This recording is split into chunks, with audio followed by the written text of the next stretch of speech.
தலைநகர் டெல்லியில் தண்ணீர் தட்டுப்பாடு ஏற்பட்டுள்ள பகுதிகளுக்கு லாரிகள் மூலம் குடிநீர் விநியோகம்.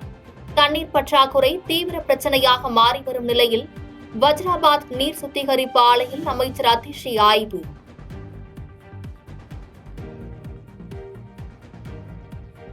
கடும் வெப்பம் வீசும் சத்தீஸ்கர் மாநிலம் போன்பர்சாவில் தண்ணீர் பஞ்சம்.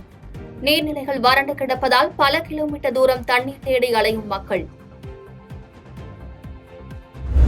உத்தரப்பிரதேச மாநிலம் நொய்டாவில் பல்லடுக்கு குடியிருப்பு மாடியில் தீ விபத்து.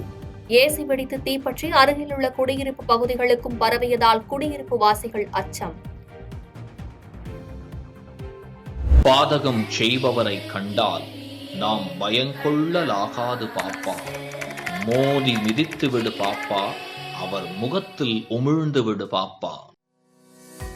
அண்மை செய்திகளை உடனுக்குடன் தெரிந்து கொள்ள இணைந்திருங்கள் இயம்நாடு தொலைக்காட்சியுடன்.